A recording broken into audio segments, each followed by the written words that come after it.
All right, get ready to dive deep into Packer templates. Specifically the HCL format. You bet. Yeah. And you've sent over a ton of resources. Yeah, tutorials, documentation, the whole shebang. Awesome. So we're definitely going beyond the basics here, huh? That's the plan. All right, I'm excited. So let's unpack this whole shift from JSON to HCL. Okay, yeah, that's a big one. Yeah, it is. Why is that such a big deal? What's the story there? Well, for years and years, JSON was like the default, the go-to for defining Packer templates. Right. But to be honest, it wasn't exactly the most elegant or user-friendly format. Yeah, JSON can be a little clunky. Yeah, exactly. A bit of a headache sometimes. So HCL comes in to save the day. That's right. HCL, or HashiCorp Configuration Language, really changes the game. Okay, HCL. Now that sounds familiar. Yeah, and for good reason. Isn't that what Terraform uses too? Exactly. It's the same language that powers Terraform. Right. Makes sense. They're both HashiCorp tools. Exactly. And that consistency is a huge win for anyone who's already working with Terraform. Oh yeah, for sure. But even if you're completely new to both of them, HCL is designed to be way more human-readable. Okay, so easier on the eyes and the brain. You got it. Think fewer typos, less frustration, and code that you can actually come back to weeks later and still understand. That's a big plus because I know I've definitely looked back at some of my old configurations and thought, what was I thinking? Oh yeah, we've all been there. But what about people who, they've been using Packer for a while, they've got a bunch of existing JSON templates. Right. Is it like start from scratch, rewrite everything? No, not at all. Packer's got your back. Okay, good. They have this really handy command called Packer HCL2 upgrade. All right, so it does the conversion for you. Exactly. It's like a magic wand that transforms your old JSON templates into the shiny new HCL format. Nice. So no need to start from scratch. Nope. You're good to go. Okay, that's a relief. But you mentioned something earlier. You said going forward, HCL is the way to be. Yeah, it really is. So it's not just a matter of preference. It's like the future of Packer. Yeah, I mean, the Packer documentation is really clear about that. Right. All the cool new features, they're only going to be available in this HCL format. Wow. Okay, so JSON is being phased out. It seems that way. So HCL is the way to go if you want to stay up to date. Definitely. It's where all the innovation is happening. All right, so we've established HCL is the future. It's easier to work with. It's more powerful. Right.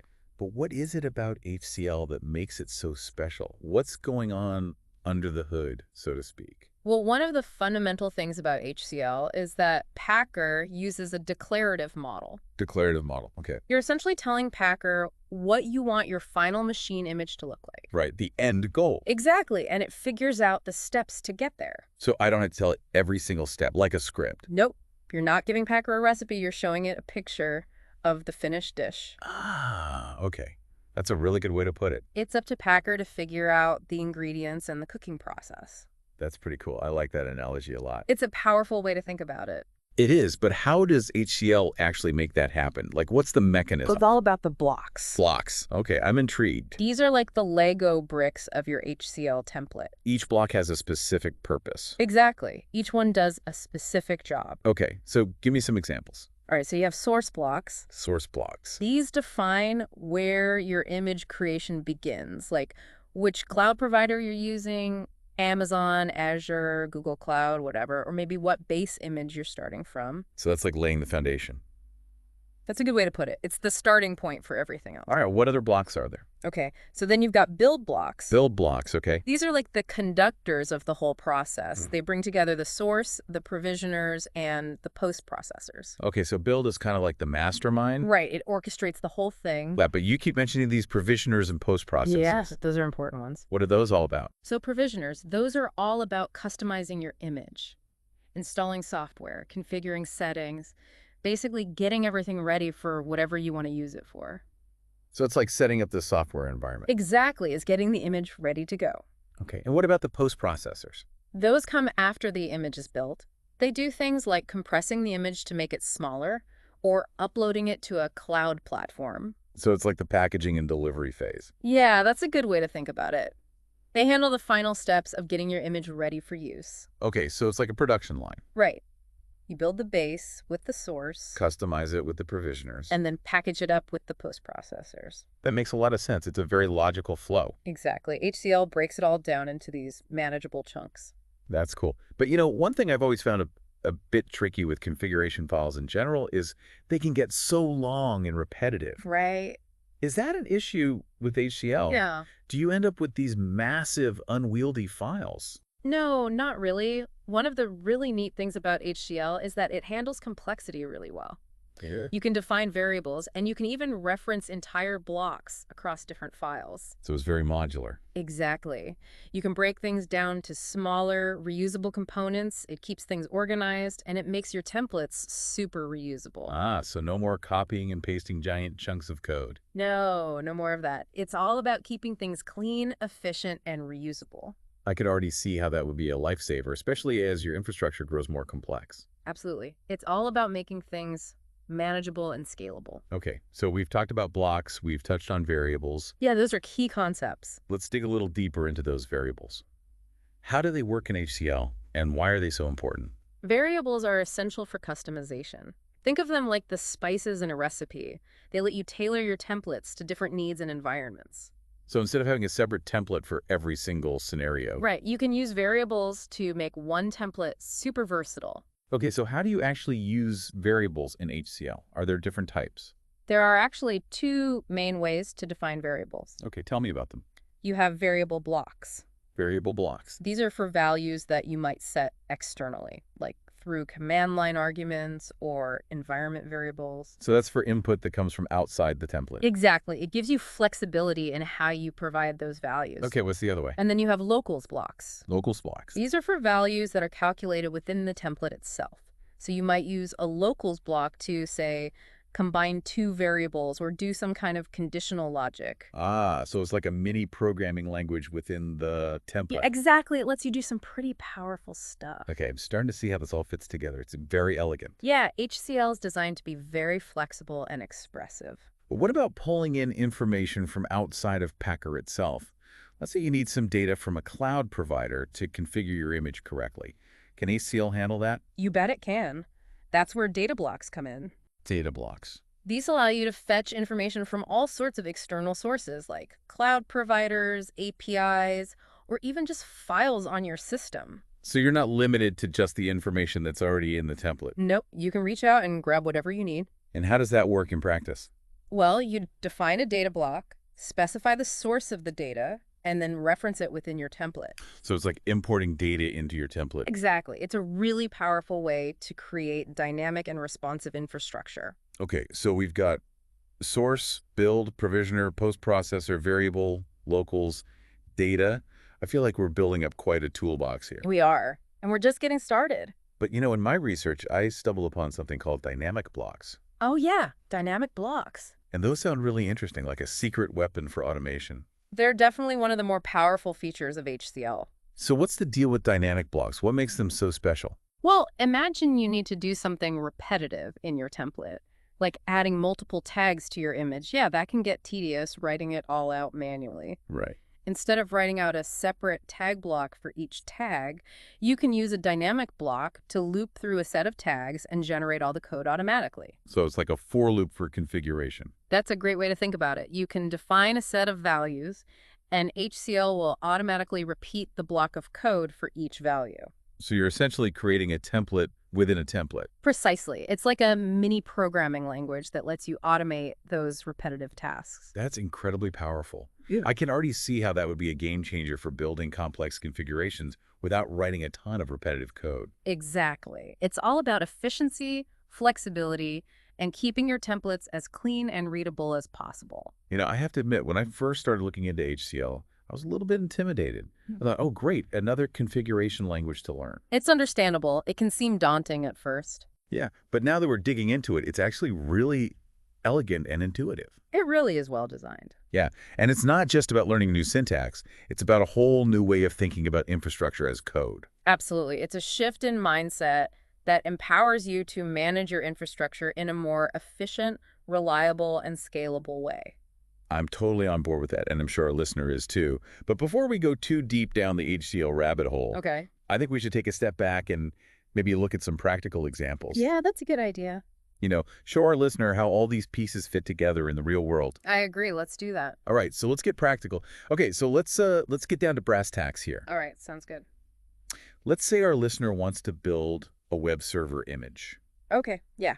A pretty common use case. Very common. Yeah. So walk me through how they might use HCL to actually do that. Sure. So like we talked about before, Yeah, the first thing you do is define your source block. right. That's our starting point. Yeah, exactly. And assuming we're using, let's say, Amazon EC2, Okay. you'd specify the Amazon source block. And in that block, you'd define things like the Yeah. region you want to deploy in, the type of EC2 instance you want, Mm-hmm. any other kind of basic configuration you need at that level. Right. So you're basically setting the stage for the build. Exactly. It's like Yeah. choosing the right plot of land and laying the foundation I like that analogy. for your web server house. All right. So source block is done. Okay, so then we move on to the build block. Okay. The build block. And this is where all the really interesting stuff happens. This is where the magic happens. You reference that Amazon source block that we just created, Uh-huh.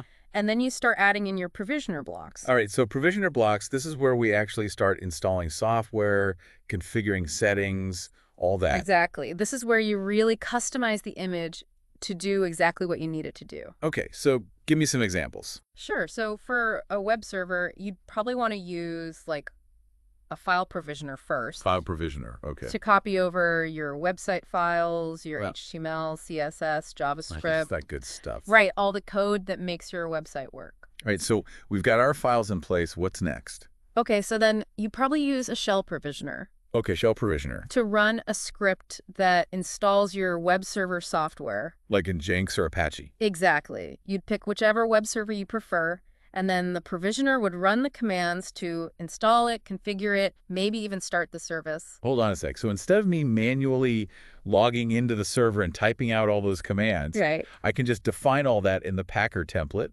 and it just happens automatically. That's the beauty of it. Wow, that's pretty mind-blowing. It's one of the core benefits of infrastructure as code, right? Totally. You're eliminating manual errors, you're ensuring consistency every time, Every single time. and you're saving yourself a ton of time. Yeah, who wants to spend hours typing out commands when you can automate it? No one. Plus, you have a record of exactly what was done right there in the template. Exactly. It's all documented, repeatable, and auditable. I like it. Okay, so the provisioners have done their thing. What happens next? All right, so after the provisioners have done their magic, then it's time for the post processors to shine. Okay, the post process Yeah, these handle tasks like compressing the image, to make it smaller. right, to make it smaller for easier storage and distribution. Makes sense. Or you might use a post processor to automatically upload the image to an S3 bucket. So it's ready for deployment. Exactly. You can basically automate that whole process of packaging and delivering your image. Wow. So the whole process is completely automated? It can be. Yeah, it really streamlines everything. It's like building cars on an assembly line. Right. You start with the basic chassis, customize it with all the options, and then it's off to the final touches and delivery. So I'm starting to get why this whole Packer thing is such a big deal. Yeah, it's all about efficiency, reliability, and consistency in how you manage your infrastructure. And that's huge, especially as your infrastructure grows and gets more complex. Absolutely. It's a game changer for modern DevOps. I totally agree. But let's circle back to those provisioners for a sec. Okay. What other cool tricks can you do with them? Oh, you can do all sorts of things. Yeah. Really, I mean, anything you can script, you can automate with a provisioner. So it's not just about installing a basic web server. Nope, not at all. What else could I do? Give me some ideas. Well, think about setting up a database. Okay. You could use provisioners to install MySQL, Postgres, whatever database you need. All right, what else? You could configure monitoring tools, security software, even deploy entire applications. Whoa, so the possibilities are really limitless. Pretty much, yeah. The key is to think about all those tasks that you would normally do manually when you're setting up a server, and then figure out how to automate them with provisioners. That's a whole new level of automation. And you're right, it's all about thinking differently, thinking in terms of code, not manual steps. Exactly. It's a paradigm shift, for sure. Now, before we move on, I have a question about the order of things within the build block. Okay, shoot. Does it matter if I define one provisioner before another one? It absolutely does. Really? Yeah, the provisioners and post processors, they're executed in the order that they appear in the build block. Okay. So you need to think about dependencies. Like if one provisioner needs a file that's created by another provisioner, I see what you mean. you got to make sure they're listed in the right order. Okay, so it's like following a recipe. You Exactly. can't bake the cake before you've mixed the batter. Exactly. It's all about the right sequence of All steps. right, that makes sense. So paying attention to the order of operations is super important. Absolutely. It's like a chain reaction. Right. If one link breaks, the whole thing falls apart. So we got to make sure everything's in the right order. Definitely. That's crucial for getting a functional image. Okay, so we've talked about blocks, provisioners, post-processors. Now let's circle back to variables. Okay. You touched on them earlier, but they seem pretty important for creating flexible templates. They're essential. They would allow you to create one template that can be used to build images for a whole bunch of different scenarios. Okay, so give me a real-world example. Sure. Let's stick with our web server example. Okay.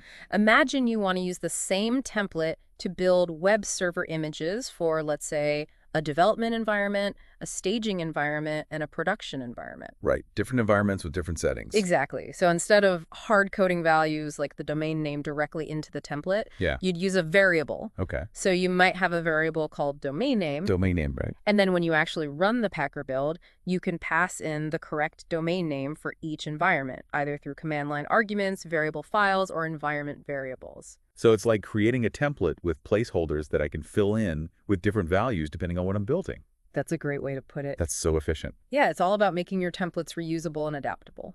I love it. Okay, so we've got variables down. Now, I'm really curious about these dynamic blocks. All right, yeah, those are cool. We talked about them briefly before, but can you give me a concrete example of how I might use one in this web server scenario? Sure.